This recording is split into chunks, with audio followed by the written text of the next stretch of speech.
لله نحمده ونستعينه ونستغفره ونؤمن به ونتوكل عليه ونعوذ بالله من شرور أنفسنا ومن سيئات أعمالنا من يهده الله فلا مضل له ومن يضلله فلا هادي له ونشهد أن لا إله إلا الله وحده لا شريك له ونشهد أن محمدا عبده ورسوله أما بعد فأعوذ بالله السميع العليم من الشيطان الرجيم بسم الله الرحمن الرحيم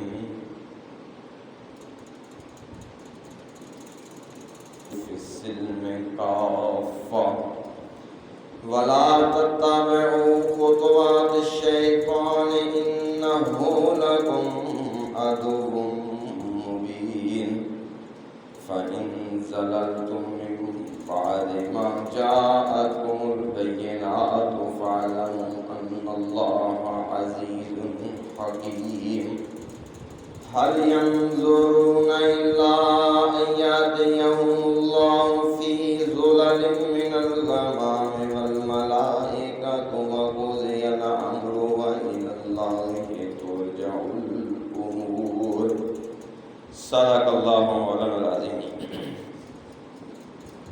وصدق رسوله النبي الكريم وأنا على ذلك من الشاهدين والشاكرين والحمد لله رب العالمين.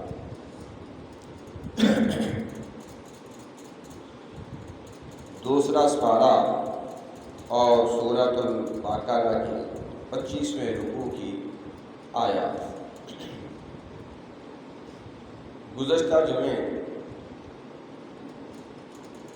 میں نے عرض کیا تھا کہ اسلام ایک ایسا نظریاتی اور فکری مذہب ہے جو انسان کی سوچ میں ایک انقلاب پیدا کرتا ہے، اور جس وقت کوئی شخص اپنے نظریے، اپنی سوچ، اپنی فکر کو اللہ اور اس کے رسول محمد مجتبیٰ صلی اللہ علیہ وسلم کے تابع کرتا ہے، تو پھر اس کی زندگی کی کوئی حرکت، کوئی عمل، کوئی کام ایسا نہیں ہے کہ جو خالق کائنات کی بارگاہ میں نیکی شمار نہ کیا جائے. اس مسلمان کی زندگی، اس کے انجام دینے والے امور، تمام تر معاملات، حتیٰ کہ سونا، جاگنا، اٹھنا، بیٹھنا، کھانا، پینا، یہ سبھی معاملات اللہ کے ہاں نیکی شمار ہوتے ہیں. اور ظاہر سی بات یہ ہے کہ یہ کام تو دنیا کا ہر انسان کرتا ہے، محنت مشقت بھی ہر کوئی کرتا ہے، کاروبار بھی ہر کس و ناقص کرتا ہے، ضروریات زندگی کی حصول کے لیے ہر آدمی جد و جہد کرتا ہے. ہر شخص اس روئے زمین پہ رہنے والا وہ کھاتا بھی ہے، پیتا بھی ہے، اسے رہنے کے لیے ٹھکانے کی بھی ضرورت ہے. یہ انسانی ضروریات ہیں. لیکن جس وقت ایک انسان اپنی فکر اور اپنی سوچ کو اللہ اور اس کے رسول محمد مجتبیٰ صلی اللہ علیہ وسلم کے تابع کرتا ہے، تو صرف اور صرف اس فکری انقلاب کی بنیاد پر پھر اس کا کھانا پینا، سونا، جاگنا، اٹھنا، بیٹھنا، چلنا پھرنا، کاروبار کرنا، معمولات زندگی انجام دینا، یہ نہیں کہ ٹھہرتا ہے. امام الانبیاء حضرت محمد مجتبیٰ صلی اللہ علیہ وسلم صحابہ کرام رضوان اللہ علیہم اجمعین سے فرمایا کرتے ہیں کہ میرے ساتھیو، ما تجعل فی امرأتک فہو لک صدقۃ، جو کچھ تم اپنی بیوی کو کھلاتے ہو وہ بھی تمہارے لیے نیکی کا باعث بنے گا. جو تم اپنے بچوں کو کھلاتے ہو وہ بھی تمہارے لیے صدقہ ہوگا. تو دنیا کا ہر شخص اپنی اولاد کی ضرورت کو پورا کرتا ہے، اپنی بیوی بچوں کو کھلاتا ہے. اگر ایک مسلمان کا یہ عمل نیکی ٹھہرا تو کس بنیاد پر؟ صرف اور صرف ایک فکر اور سوچ کی تبدیلی سے. لیکن ہمارا المیہ یہ ہے کہ آج بہت سے لوگ یہ سمجھتے ہیں کہ اسلام چند مخصوص عبادات کا نام ہے. نماز پڑھنا، روزہ رکھنا، صاحب نصاب ہے تو زکوٰۃ دینا، اگر اللہ نے قوت و استطاعت دی ہے تو پھر حج و عمرہ کرنا. چند ایک مخصوص عبادات جو ہیں یہ ہی اسلام ہے، اسلام یہیں تک محدود ہے. حالانکہ ایسا ہرگز نہیں. اسلام کا دائرہ کار انسان کی تمام تر زندگی کے تمام امور اور تمام تر پہلوؤں کا احاطہ کرتا ہے، اور جسے جن اعمال کو ہم اسلام ہی سمجھے بیٹھے ہیں اور اس ہی پر کنات کیے ہوئے ہیں، سمجھتے ہیں کہ یہ ہمارے لیے راہ نجات ہے، یہ کامیابی کا ذریعہ ہے. حقیقت میں یہ راہ نجات نہیں. مثلا نماز کا پڑھنا، جو کہ ایک مسلمان پر ہر وہ شخص جو جب وہ کلمہ لا الہ الا اللہ کا اقرار کرتا ہے، محمد رسول اللہ صلی اللہ علیہ وسلم کی رسالت کو تسلیم کرتا ہے، تو پھر اس مسلمان پر سب سے پہلا جو حکم لاگو ہوتا ہے کہ جس کی ادائیگی اس پر فرض ہے وہ صرف نماز ہے. آپ فرماتے ہیں کہ اگر اسے نماز نہیں آتی تو پھر یہ دوسرے مسلمانوں کے ساتھ کھڑا ہوگا، جیسے وہ قیام کرتے ہیں یہ بھی کرے گا، جیسے وہ رکوع کرتے ہیں یہ بھی کرے گا، جیسے وہ سجدہ کرتے ہیں یہ بھی کرے گا. جو اسے لفظ اس کی زبان پر آتا ہے، سبحان اللہ آتا ہے، الحمدللہ آتا ہے، اللہ اکبر یہ کہہ سکتا ہے کہ اپنے قیام، رکوع، سجود، تشہد سبھی میں یہی کہتا چلا جائے، تاپ ہفتے کی یہ نماز یاد نہ کر لے. خالق کے کائنات اس ہی کو اس کی عبادت تصور کرے گا. تو میرے عزیزوں، ہم یہ سمجھتے ہیں کہ یہ شاید یہ عبادات ہمارے لیے راہ نجات ہے، جبکہ حقیقت میں یہ راہ نجات نہیں. حقیقت میں یہ اس راہ کا زاد ہے، سامان ہے جو انسان کو کامیابی اور کامرانی کی طرف لے کر جاتا ہے. یہ راہ نجات نہیں ہے بلکہ زاد راہ ہے. اس بات کی وضاحت خالق کائنات نے قرآن کریم میں بڑے واضح الفاظ میں کی ہے. قرآن کریم میں اللہ جل شانہ فرماتے ہیں کہ میرے پیغمبر محمد مصطفیٰ صلی اللہ علیہ وسلم، جو لوگ میری رضا میں حج و عمرہ کی نیت سے جاتے ہیں، آپ انہیں کہیے کہ یہ اپنے سفر کا جو ضروری سامان ہے وہ ساتھ لے کر نکلیں. لیکن ایک بات کہ وَتَزَوَّدُوا فَإِنَّ خَيْرَ الزَّادِ التَّقْوَىٰ، لوگوں جب تم سفر پر نکلو تو پھر سامان راہ لے کر کے نکلنا. فَإِنَّ خَيْرَ الزَّادِ التَّقْوَىٰ، اور یہ بات یاد رکھنا کہ بہترین سامان سفر جو ہے وہ تقویٰ ہے. زاد کہتے ہیں اس سامان کو جو انسان سفر پر جب نکلتا ہے تو اپنی ضرورت کے لیے جو کھانے پینے کا سامان لیتا ہے، سفر میں کوئی مشکل درپیش نہ ہو، جو ضروری سامان لیتا ہے وہ زاد راہ ہے. خالق کائنات فرماتے ہیں فإن خیر الزاد التقویٰ، اور لوگوں تمہارے لیے بہترین زاد راہ و تقویٰ ہے. تو میرے عزیزوں، تقویٰ، پرہیزگاری، جس کے متعلق صالحین اس کی تعریف یہ کرتے ہیں کہ یوں سمجھو جیسے تم ایک خاردار جنگل میں جا رہے ہو، بڑا کٹھن راستہ ہے، اور تم نے انتہائی باریک قیمتی لباس زیب تن کیا ہوا ہے، تم وہاں سے اپنے لباس کو بڑا سمیٹ کر کے اس تنگ راستے سے گزرتے ہو، کہیں ایسا نہ ہو کہ تمہارا لباس کسی خار سے الجھ کر تار تار ہو جائے۔ تو اس انداز سے انسان کا دنیا کا سفر کرنا، ھذا ھو التقویٰ، اس کا نام تقویٰ ہے کہ دنیا کی خواہشات، مصائب، آلام، اس کی محبت، اس کے خار انسان کے اعمال صالحہ کے لباس کو کہیں تار تار نہ کرتا۔ تو میرے عزیزو، اللہ فرماتے ہیں فَإِنَّ خَيْرَ الزَّادِ تَقْوَىٰ، لوگوں تمہارے لیے بہترین زاد راہ وہ تقویٰ ہے۔ تو تقوی کا سرچشمہ کیا ہے؟ تقوی کا سرچشمہ اگر ہے تو وہ فقط نماز ہے، جو ایک مسلمان پر سب سے پہلے جس کی تعمیل خالق کائنات نے لازم قرار دی ہے، کسی صورت میں اس کی رخصت نہیں دی، چھوٹ نہیں دی۔ تقویٰ جہاں سے پھوٹتا ہے، جو اس کا سرچشمہ اور منبع ہے، وہ نماز ہے۔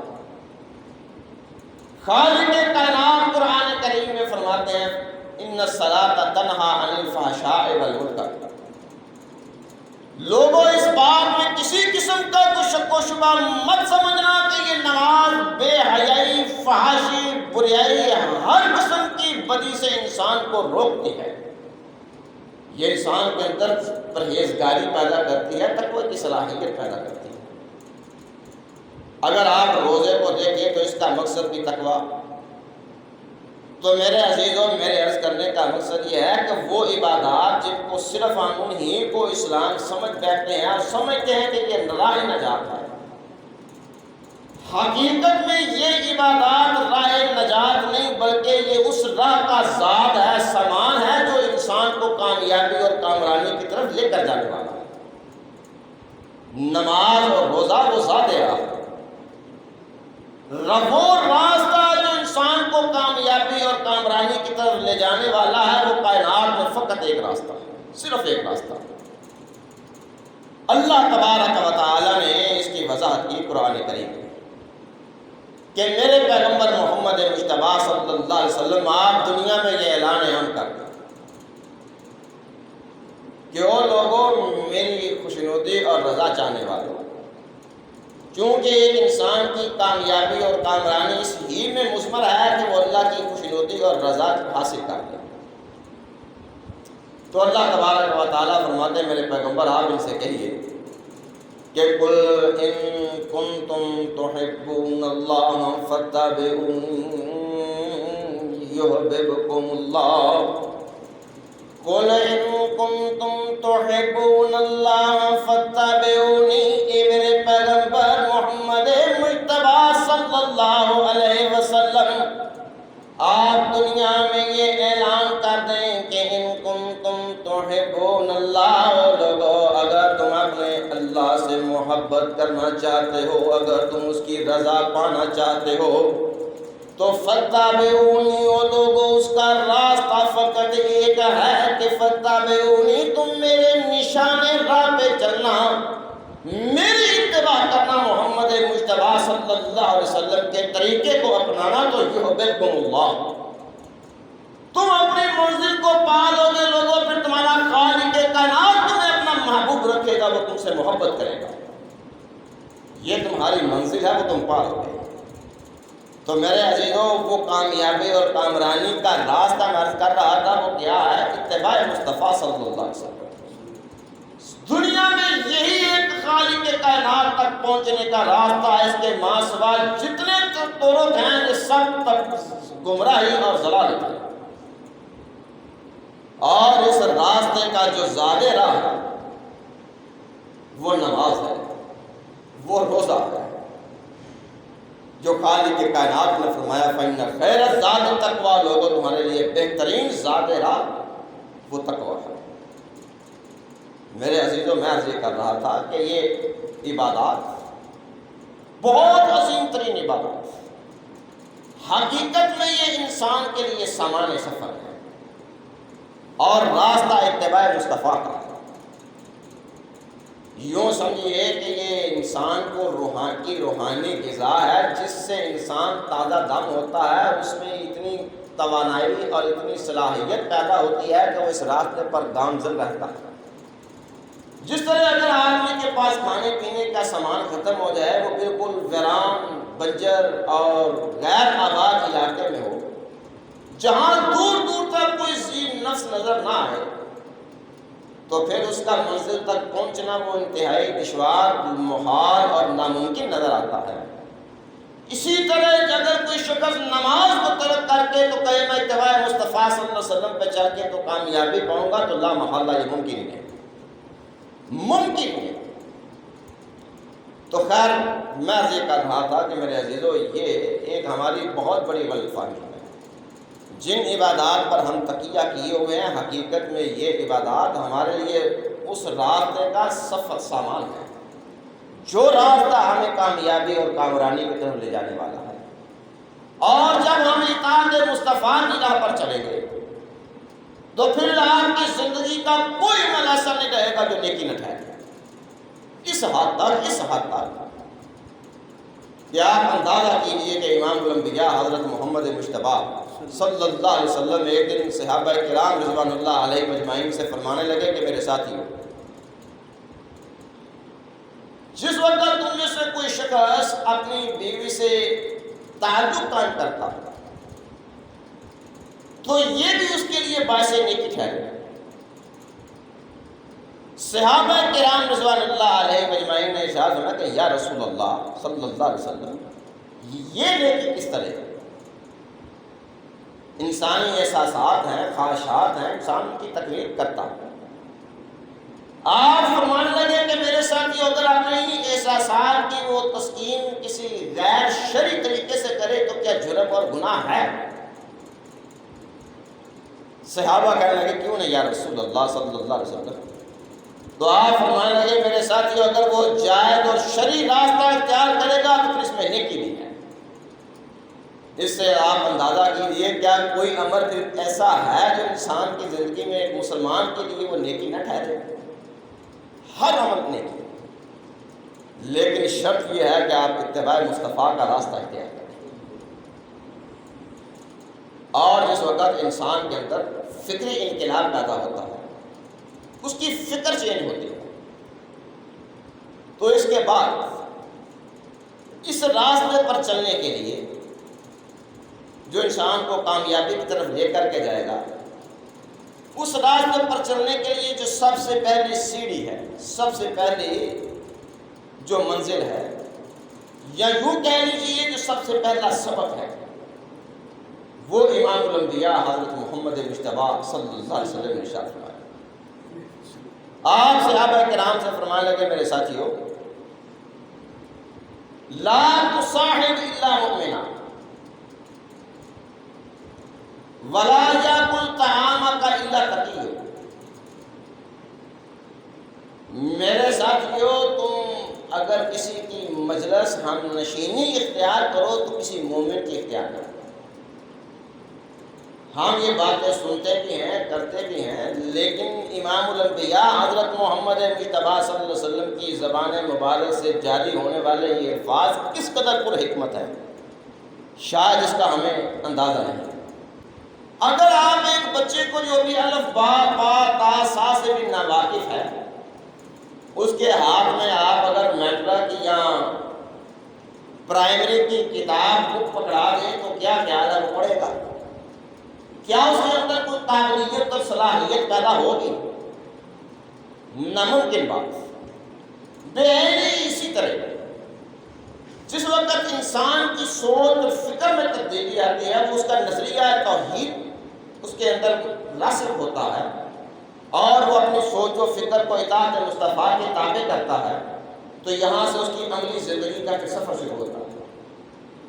اعتقاد کے بعد دوسرا سٹیپ جو ہے وہ انسان کا عمل ہے، کردار ہے۔ اس کی عملی زندگی کا جہاں آغاز ہوتا ہے تو اس کی سب سے پہلا جو اس کے لیے سبق ہے، امام الانبیاء حضرت محمد مجتبیٰ صلی اللہ علیہ وسلم نے دیا ہے۔ سب سے پہلی جو منزل ہے، سب سے پہلی جو سیڑھی ہے، وہ یہ ہے کہ لا تصاحب الا مومنا، اپنی ہم نشینی اختیار کرتے ہوئے اپنے دوست احباب کے انتخاب میں تم ذرا سوچ بچار کر انتخاب کرنا کہ تمہاری مجلس کن سے ہے، تمہاری اٹھک بیٹھک کن سے ہے، تمہارا بیٹھنا کن کے ساتھ ہے۔ اس لیے کہ نبی کریم صلی اللہ علیہ وسلم فرمایا کرتے تھے، میرے ساتھیو ہر انسان کی پہچان اس کے دوست سے ہوتی ہے۔ اب یہ اپنا دوست بناتے وقت ذرا غور کر لے کہ یہ کس سے دوستی کر رہا ہے۔ جب انسان کسی سے دوستی کرتا ہے، ہم نشینی اختیار کرتا ہے، تو در حقیقت اس کا وہ دوست اس کا آئینہ دار ہے۔ یہ اس کے لیے آئینہ ہے، لوگوں کے لیے اس کو دیکھ کر کہ تم اندازہ کر سکتے ہو یہ آدمی کس کردار کا ہے، کس سوچ اور فکر کا حامل ہے۔ نبی کریم صلی اللہ علیہ وسلم کی یہ فرامین عامیانہ نے بڑی گہری باتیں ہیں۔ آپ اس سے اندازہ کیجئے کہ مجلس کا یا دوستی کا یا ہم نشینی کا انسان کی ذات پر کتنا گہرا اثر ہے۔ یہ آپ فرماتے ہیں جب اس کے اگر دیکھنا ہو کہ یہ آدمی کیسا ہے تو اس کے ہم نشین کو دیکھو، جن کے ساتھ لٹتا بیٹھتا تو دیکھو وہ کیسے ہے، تمہیں اندازہ ہو جائے کہ یہ شخص کیسا ہے۔ تو آپ اس کی اہمیت کا اندازہ کیجیے کہ کتنی اہم ترین بات ہے۔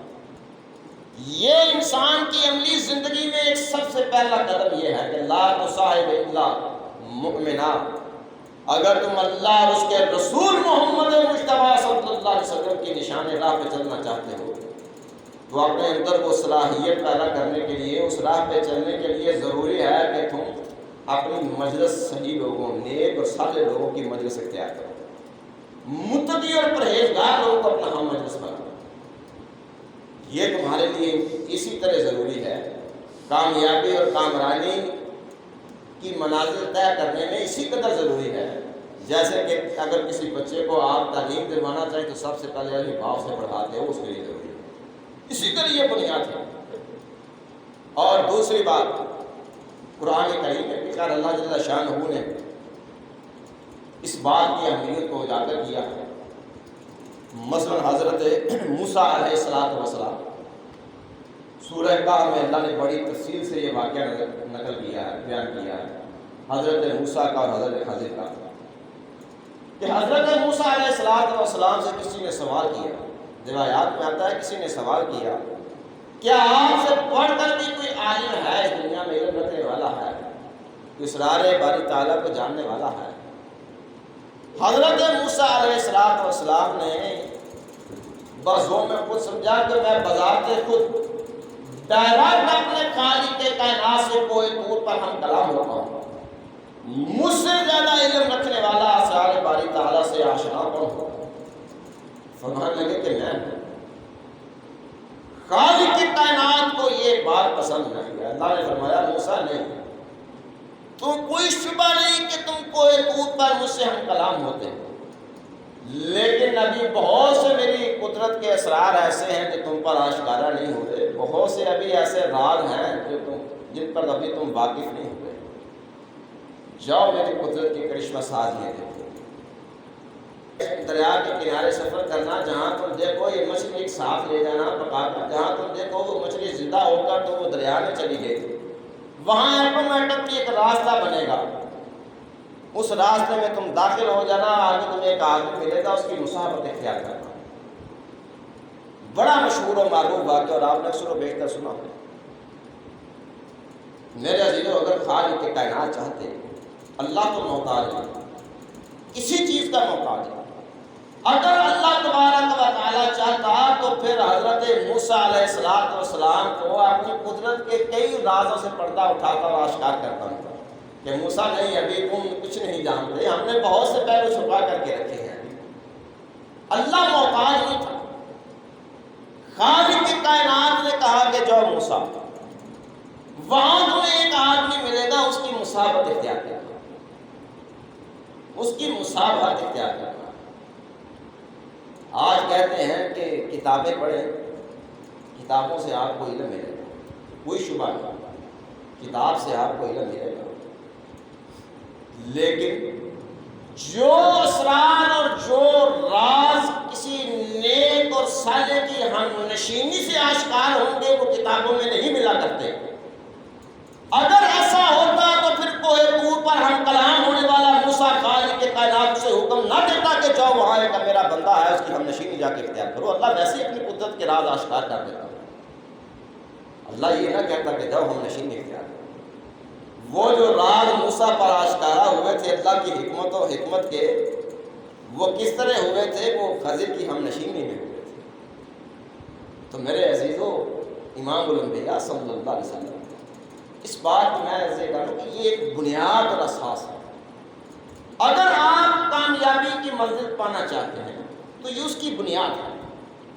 اور امام الانبیاء صلی اللہ علیہ وسلم نے ایک دن صحابہ کرام نے فرمایا کہ میرے ساتھیوں، جب دوستی کرو، تعلق بناؤ، ہم نشینی اختیار کرو تو سوچ بچا کر کے کیا کرو۔ یوں سمجھو کہ اگر تم کسی نیک آدمی، کسی بزرگ، کسی صالح، کسی عالم، کسی ولی اللہ، کسی متقی شخص کی ہم نشینی اختیار کرتے ہو، اس کی مجلس میں بیٹھتے ہو، تو یوں سمجھ لو جیسے تم ایک عطار کی دکان پر ہو۔ عطار کی دکان پر یا وہ تمہیں خود کچھ عطیہ کرے گا یا تم اس سے خرید لو گے، یا اگر دونوں باتوں میں سے کچھ نہیں تو کم از کم جب تم اس کی دکان میں بیٹھے ہو تو اس کی خوشبو تو تمہیں آئی رہی ہے، اس سے تو تم مستفید ہو گے نا۔ بے ہی اسی طرح اثر ہے ایک ہم نشینی کا۔ جب کسی نیک آدمی کی مجلس میں بیٹھتے ہو تو یارو اگر وہ تمہیں کوئی علم و حکمت کے گوہر موتی نہیں ملے تو باہر کیا اس کی شخصیت کا جو اثر ہے، اس کی خوشبو تم تک ضرور پہنچے گی، وہ تمہارے دل و دماغ کو ضرور معطر کرے گی۔ یہ حقائق ہے۔ آخر امام الانبیاء صلی اللہ علیہ وسلم نے یہ باتیں فرمائی ہیں تو ایسے نہیں کہیں، یہ حکمت سے خالی باتیں نہیں ہیں۔ آپ فرمانے لگے اگر کسی برے آدمی کے پاس بیٹھو گے تو یوں سمجھ لو جیسے تم کسی لوہار کی بھٹی کے پاس بیٹھے، ان قریب ممکن ہے کہ اس کی کوئی چنگاری اڑے اور تمہارے دامن پہ پڑے اور تمہارے دامن کو جلا دے۔ اگر ایسا نہیں تو پھر اس کی تپش وہ تو تم تک پہنچے، تو وہ بھی وہ تپش اور بھو کیسے پہنچے؟ ہم کہتے ہیں کہ ہم اس کی بری باتوں کو اثر قبول نہیں کرتے، بس یوں ہی کچھ دیر بیٹھے گپ شپ لگائی اور چلے گئے۔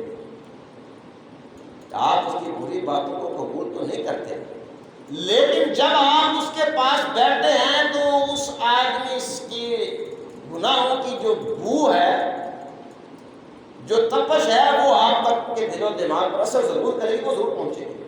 آخر یہ امام الانبیاء حضرت محمد مجتبیٰ صلی اللہ علیہ وسلم نے ارشاد فرمایا، کیسے ہم کہہ دیں کہ یہ مبنی پر حقیقت باتیں نہیں ہیں، یہ حقائق پر مبنی باتیں ہیں کہ انسان کی ذات پر نیک آدمی کے پاس بیٹھے تو اس نیک اور صالح آدمی کی شخصیت دوسرے آدمی کے دل و دماغ پر اثر انداز ہوتی ہے، اس پر وہ اس کے ایمان میں، اس آدمی کی توکل میں اضافہ کرتی ہے۔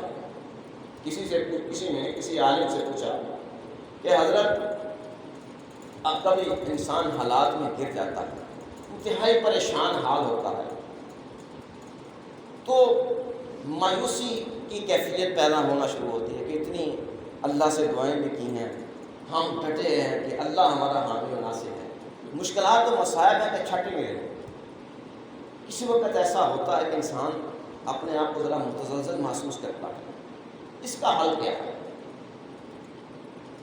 تو وہ صاحب علم آدمی تو اس نے کہا کہ اس کا ایک ہی حل ہے کہ اہل ایمان کی مجلس اختیار کریں، تمہارے ایمان اور توکل میں اضافہ ہو جائے گا، پختگی آ جائے گی، پختگی آ جائے گی، اس لیے کہ جب تم کسی نیک آدمی کے پاس بیٹھتے ہو تو اس کے اثرات تمہاری ذات پر مرتب ہوتے ہیں۔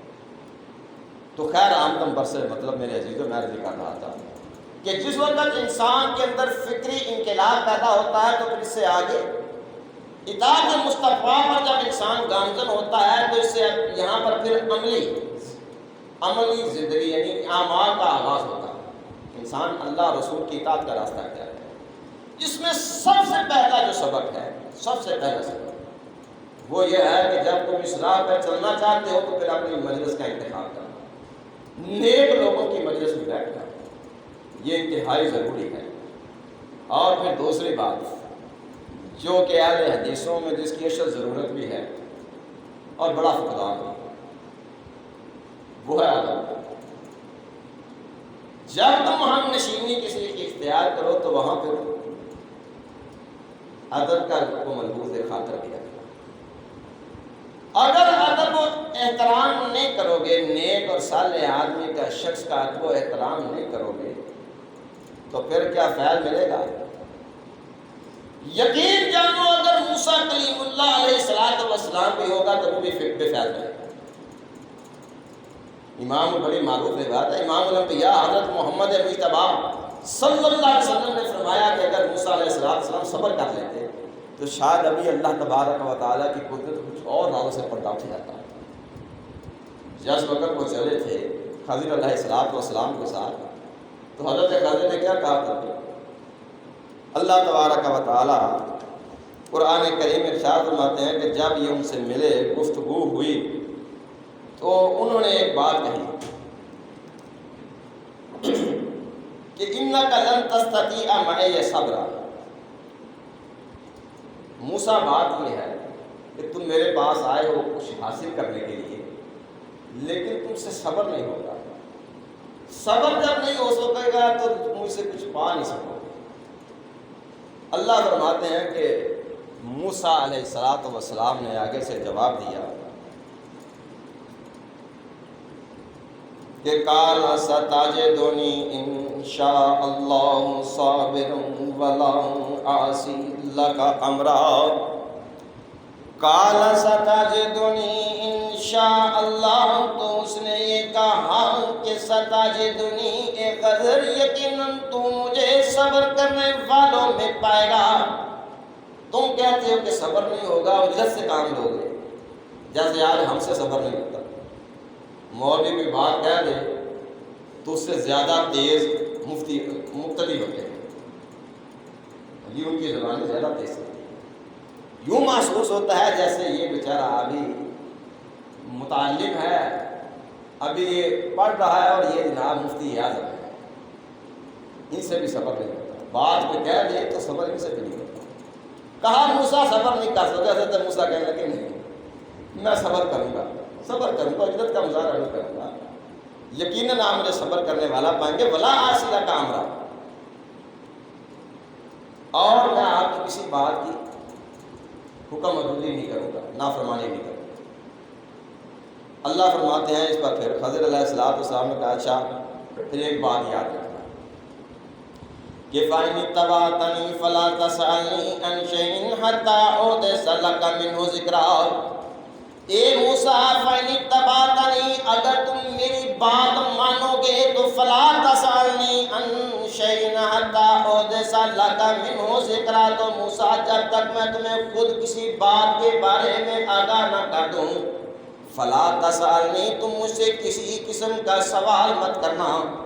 جب تک موسیٰ میں خود کوئی بات نہ بتاؤں اس وقت تک مجھ سے سوال نہیں کرنا، جو میں کرتا چلا جاؤں دیکھتے چلے جاؤں۔ تو بھائی پھر نتیجہ کیا ہوا؟ کیا حضرت موسیٰ علیہ السلام سے پھر صبر ہوا؟ صبر نہیں ہو سکا، سوال کرنے سے بھی باہر نہیں آئے، بلکہ صدائے احتجاج بلند کی۔ اللہ فرماتا ہے وہ کشتی پہ سوار ہوا، انہوں نے کشتی توڑ دی تو حضرت موسیٰ علیہ السلام کہنے لگے ایک تو انہوں نے ہمیں سوال کیا، اس کا صلہ یہ دیا کہ کشتی توڑ دی، جب تغرق اللہ، ان کے گھر والوں کا بیڑا گرک کرنا تھا۔ پنجابی میں اگر عام جانا اس کا ترجمہ کرے گا، تغرق اللہ، ان کشتی والوں کو غرق کرنا چاہتے تھے، برباد کرنا چاہتے تھے، روزگار کا ذریعہ تھا ان کا، اور آپ ان کی کشتی توڑ دی۔ لقد جئت شیئا، بڑا برا کام کیا، یہ نیکی کا صلہ یوں ہوتا ہے۔ اللہ فرماتے ہیں انہوں نے یہ کہا قال الم اقل لك انك لن تستطيع معي صبرا، قال الم اقل لك انك لن تستطيع معي صبرا، تو خضر نے یہ کہا اے موسیٰ کیا میں نے تم سے نہیں کہا تھا کہ تم میرے ساتھ صبر نہیں کر سکو گے؟ تم سے صبر نہیں ہوگا، بعد میں اجرت کرو گے۔ حضرت موسیٰ کہنا ہو غلطی ہوگی، خطا ہو، بھول ہوگی، لا تؤاخذنی بما نسیت، مجھ سے بھول ہو گئی، بھول گیا تھا، صبر نہیں ہو سکا، میں فوری بات کر بیٹھا۔ آپ اس معاملے میں ذرا نرمی کا مظاہرہ کریں، جیسے ہماری حالت میں یقین جانے ایسی صبر ہم سے بھی نہیں ہے۔ اچھا چلے آئندہ میں احتیاط کروں گا، لحاظ رکھوں گا۔ اللہ فرماتے ہیں پھر سفر پر چل نکلے، آگے میں بچہ دیکھا تو اسے مار دیا، حضرت خضر اس بچے کو پکڑ دیا۔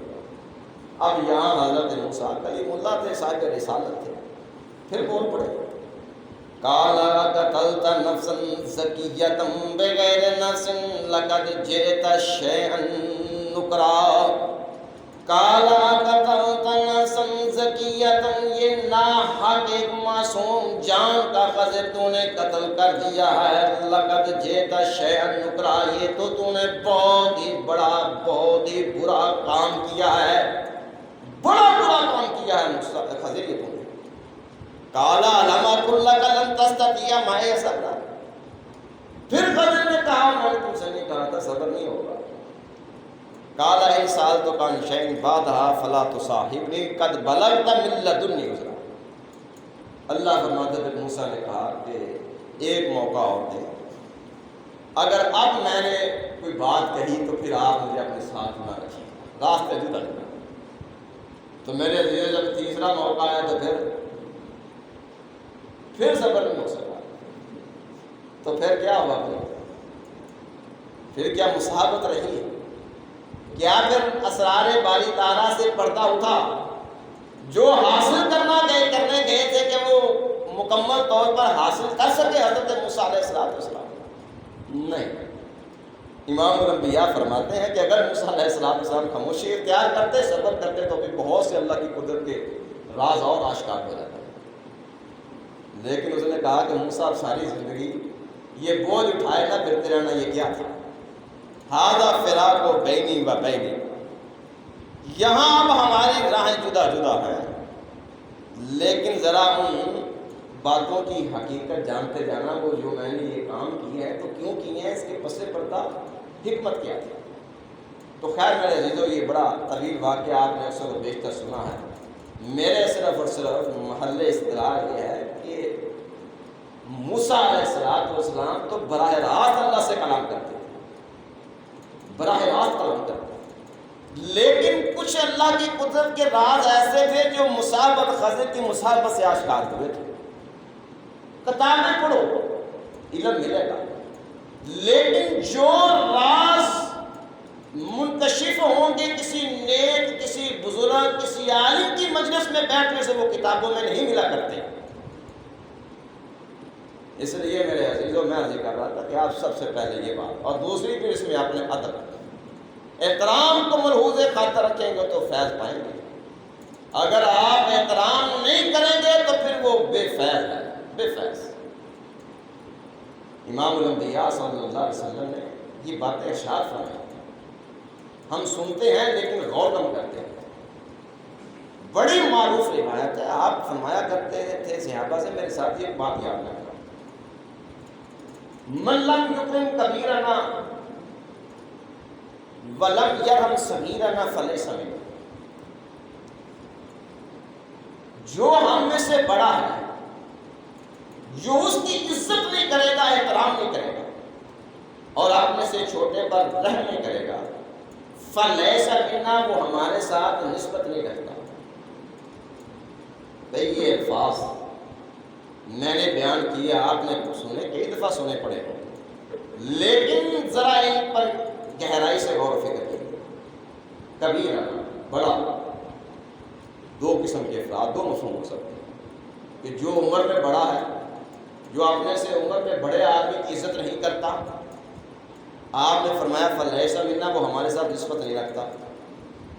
دوسرا بڑا کا معنی وہ ہے کہ جو صاحب علم آدمی کی، جو زہد و تقوی میں، علم میں، پرہیزگاری میں، نیکی اور بھلائی میں اس سے بڑا، جو اس کی عزت نہیں کرتا فلیس منا، وہ بھی ہم سے کوئی تعلق اور نسبت نہیں رکھتا۔ اور جہاں ایک طرف سفید بال ہو، بزرگی میں عمر میں بڑا ہو، دوسری طرف صاحب علم ہو، تو پھر بھائی وہاں اس صاحب علم کے مقابلے میں وہ سفید بالوں والا کوئی حیثیت نہیں رکھتا. اس کی عزت و عظمت کے مقام و مرتبے کے سامنے پھر وہاں وہ سفید بالوں والا بھی کوئی حیثیت نہیں رکھتا. وہ بھی لازم ہے اس پر کہ وہ اس کی عزت و تقریم کرے اگرچہ وہ اس سے عمر میں چھوٹا ہو. میرے یہ الفاظ ذرا توجہ سے سنیے گا. اگر عمر میں آدمی تو بڑا ہے لیکن جو صاحب علم ہے جسے اللہ نے نوازا ہے وہ عمر میں چھوٹا ہے, وہ علم کی بنیاد پر عظمت والا ہے. میرے عزیزو اس کی عزت و تقریم کرنا تو سفید بالوں والے پر بھی لازم ہے. نبی کریم صلی اللہ علیہ وسلم صحابہ کرام سے فرمایا کرتے تھے, میرے ساتھیو ایک عالم آدمی صاحب علم شخص ایک عبادت گزار پر اس طرح درجہ اور فوقیت رکھتا ہے جیسے میں محمد مصطفیٰ صلی اللہ علیہ وسلم تم میں سے ادنا آدمی پر درجہ اور فوقیت رکھتا ہے. اس طرح ایک عالم آدمی کی عبادت گزار پر درجہ فوقیت رکھتا ہے. تو میرے عزیزو پھر اس عالم صاحب علم آدمی جو آج محکوم بنا بیٹھا ہے, جس کا جی جاتا ہے گھر میں کوئی بس نہیں نہ چلتا, وہ یہاں کے مولوی والے جو دے جائے مولوی کیا چھوڑے. لیکن اگر آپ احترام اور تقریب نہیں کریں گے تو وہ نسبت جس راستے پر آپ نے چلنا تھا اتباع مصطفیٰ کے, اگر وہ نسبت ہی ختم ہو گئی تو یار فیض کیسے پاؤ گے, کامیابی کیسے ہوگی؟ وہ نسبت ہی توڑ دی تم نے. اس لیے اپنے اندر جب تم مساوات اختیار کرو تو پھر احترام, عزت, توقیر اپنے سے بڑے کی صاحب علم کی نیک اور صالح کی عزت کرنا یہ بھی سیکھو. یہ کرو گے تو پھر آگے تم اپنی قرب کی منازل طے کرو گے. اگر یہیں پر تم رہ گئے تو پھر سمجھ نمازیں پڑھو, نمازیں بھی پڑھو, سمجھو کہ میں بڑی نیکیاں کر رہا ہوں, لیکن جو بنیاد پہ رہ گئے اس کے لیے منزل پانا ناممکن نہیں تو پھر دشوار ضرور ہے, بہت دشوار. آپ فرماتے ہیں وَلَمْ مَنْ لَمْ يُكْرِمْ كَبِيرَنَا, جو ہم میں سے بڑے کی عزت نہیں کرتا, توقیر نہیں کرتا. اس لیے لوگوں اپنے سے بڑے کی, بزرگ کی, عالم کی, کسی خدا رسیدہ آدمی کی, کسی ولی اللہ کی, کسی صالح آدمی کی عزت و توقیر کرنا یہ تم پر لازم ہے اگر تم کامیابی چاہتے ہیں. اور اپنے سے چھوٹے پہ رحم کرنا, پھر تمہاری محمد مصطفیٰ صلی اللہ علیہ وسلم کے ساتھ نسبت قائم ہوگی, تعلق قائم ہوگا. پھر جب تم اس راستے پر چلو گے تو پھر اللہ تمہارا ولی, مددگار اور معاون ہوگا. مزید انشاءاللہ العزیز آئندہ سے واخر دعوانا الحمدللہ.